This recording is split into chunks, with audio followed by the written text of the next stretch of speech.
This is the Late Round Podcast with your host, JJ Zacharisa.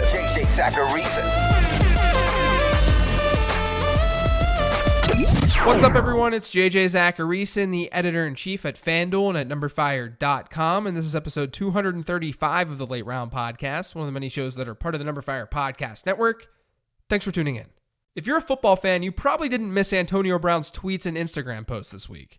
The biggest one was that he called out JuJu Smith-Schuster for fumbling against the Saints in a must-win game, and he did it while quote tweeting an image that someone had sent him of JuJu as Steelers MVP, because the team voted Smith-Schuster as MVP this past year.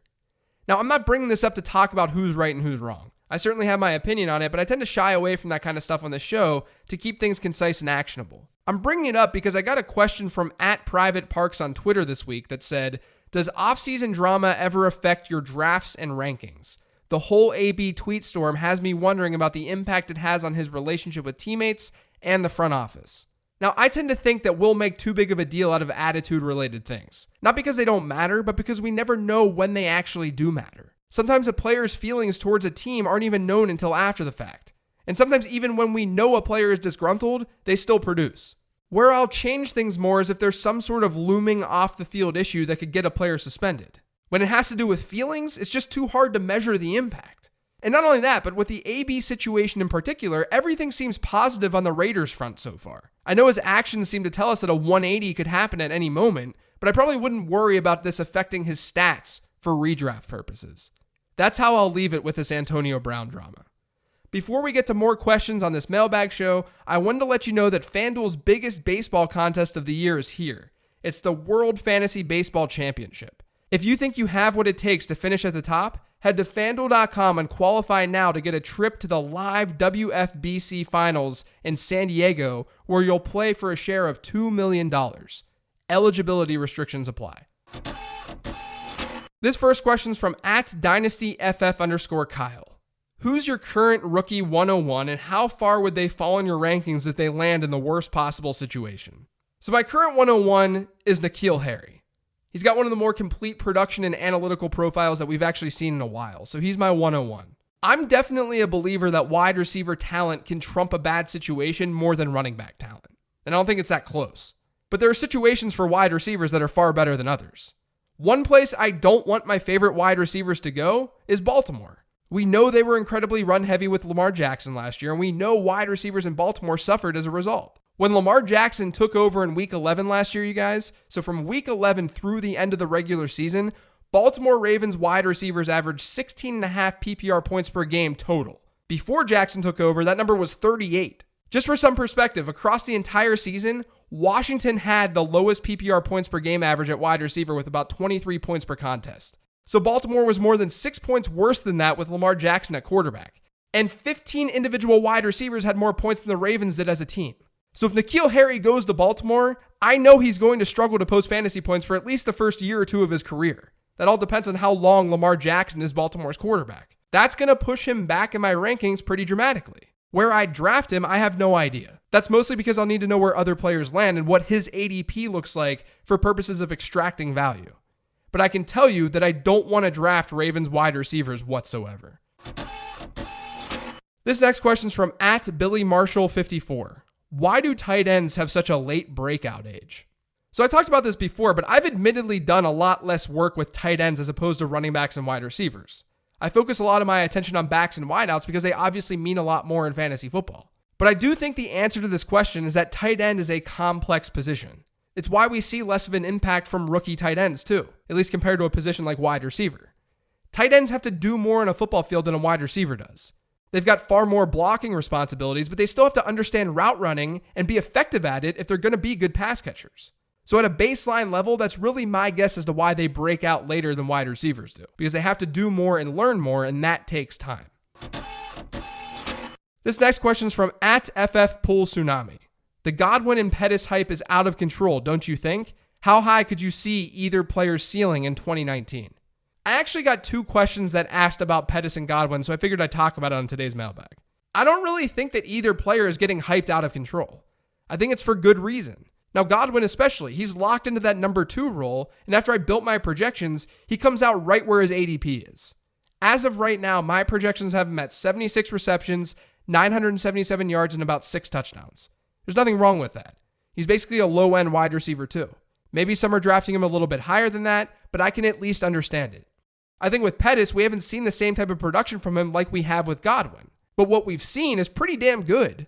And there's not a ton of competition there, at least at wide receiver. The difference with Pettis and Godwin, I think, is that San Francisco seems more likely to add a bigger piece in the draft than the Bucs will. I think the Bucs will get a wide receiver, but considering how closely the 49ers were tied to OBJ, I think it makes sense that they do go for a wideout in the earlier rounds. But Pettis is definitely a riskier player to target and have than Godwin is. Not just because we've got a larger sample of Godwin, but because San Francisco could add a better wideout in the draft. Now there's ambiguity with Pettis, and that means there's more potential for a higher ceiling. But I can understand both of their ADPs right now. This next question is an email from Steven. It says, since running back doesn't matter, can you rank the best situations for rookie running backs to get drafted to? Yeah, so the teams that I'm watching during the draft, or the landing spots I'm watching for running backs, would be the Chiefs number 1, the Raiders, the Bears, the Texans, and the Buccaneers. Realistically, if a good running back goes to one of those teams, he could end up being fantasy relevant as soon as this year. I also think we should at least watch for the Eagles, Ravens, and Colts too. I just don't think they're as high on the list as the other teams though. And to be honest, I don't even know if some of those other teams are going to go after a back, or at least spend anything substantial on one. The Chiefs are one team that may feel good about where they're at. They might feel fine with Damian Williams and Carlos Hyde. But the Raiders and Bears definitely have holes to fill, and the Texans and Buccaneers have backs that they may be wanting to replace. So those are the landing spots to watch later this month. This next question is from @PatternCryptic. In best ball drafts that include defenses, would you prefer a defense that is considered to be strong or a defense that has an easier strength of schedule according to @SharpFootball's analysis? So that's Warren Sharp. I don't think there's necessarily a blanket answer here, but I do think that we have to look at value. Strong defenses are generally going to be more costly. The Bears are going to cost more than a random team with a good schedule. And I will rarely spend on defense. It's partially because the position is easy to replace in best ball and in fantasy in general, but also we see a good bit of turnover year over year at the position. So I guess my answer would be to look at the stuff that Warren is doing and see if you can find defensive values that way. This next question says, what do your projections say about JuJu Smith-Schuster this season? Do you expect a drop-off in targets and or efficiency with the so-called tougher coverage? So on Wednesday, I wrote an article on NumberFire about a pair of prop bets that are on FanDuel's sportsbook about JuJu and Antonio Brown. One being who will have more yards, and the other who will have more touchdowns. As of right now, my projection for JuJu is about 110 catches, 1,363 yards, and 8.5 touchdowns. And that puts him at wide receiver 5. He's right behind DeAndre Hopkins, Julio Jones, Michael Thomas, and Devontae Adams. And I honestly think that's fair. He'll see tougher coverage, but he'll see tougher coverage in the form of better personnel, not necessarily double teams. Double teams don't happen as frequently as people think. But I think JuJu has room to grow from a target share standpoint. Like my projections have him at about 26.5% of Pittsburgh's overall attempts. That can absolutely grow. The Steelers could also regress further than I expect in pass attempts, but it basically all means that JuJu has a crazy ceiling. He should see a lot of volume. And for anyone who's rolling their eyes at this, ask yourself, what has JuJu Smith-Schuster done at the professional level to make you think that he's not elite? He has some of the best age-adjusted production of all time. I think he's going to ball out in 2019. This next question is from @Tubaka. In PPR Dynasty, which side would you take in a trade? Antonio Brown and the 101 or JuJu Smith-Schuster? I can't imagine why so many people are into Antonio Brown and JuJu Smith-Schuster this week. Now, jokes aside, if you go to any trade calculator, I would almost guarantee the AB side is an easy winner here. But I don't think that's the side that I want, at least not this year. Because this year's rookie class, like I've been saying a lot on the show, it's very flat and deep. There aren't obvious studs. There's no obvious 101. If that 101 was Saquon Barkley, then the answer is obvious. But we don't have a player like that in this year's draft. Given JuJu's age and upside and the ambiguity surrounding how AB is going to perform in Oakland and AB's age himself, I'm going with the JuJu side here. Maybe that's surprising to some of you, but the 101 is not the same this year as it's been in years past. This next question is from @CFGamebreaker. Where would your first tier cutoff be in Dynasty rookie drafts? So the podcast before the draft starts will be one where I go through my rookie rankings. But I think a lot of that's going to change from now versus after the draft. Since things are so flat and deep, that means a lot of players can jump others once we know their landing spots. But I would say that I do have 3 very clear wide receivers in my top tier in this class, at least right now. Those 3 being N'Keal Harry, A.J. Brown, and Hakeem Butler. After that, I can make the case for a lot of guys. So I'll say that's where the first tier gets cut. But that's almost definitely going to change after the draft is over. This last question is from @Desperado28. Do you consider regression when looking at touchdown market share for prospects?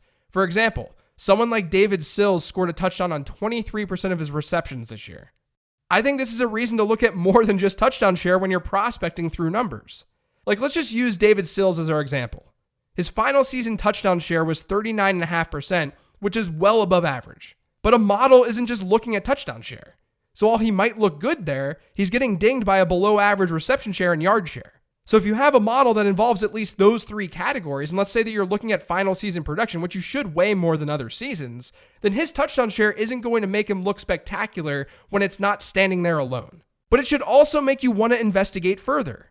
Sills scored 15 touchdowns on 65 receptions last year, but he actually scored 18 on 60 receptions the year before. So this touchdown thing isn't as fluky as it might appear. And college is weird like that too. It's not the same type of level playing field that the NFL is, so regression doesn't hit the same way. We also don't have large sample sizes to assume regression is going to hit. So I guess my answer is that I don't care all that much since there are a ton of factors to worry about when you're prospecting with data. That's going to do it for today's show. Thanks to all of you guys for listening. If you've yet to subscribe to the Late Round Podcast, make sure you are by searching for it on iTunes, Google Play, SoundCloud, TuneIn, Stitcher, and Spotify. And like I've been saying, if you're on iTunes, please do me a favor and leave a rating and review. I'm also on Twitter @LateRoundQB. Thanks, everyone. Have a great weekend. Enjoy the Masters and enjoy the first episode of Game of Thrones Season 8.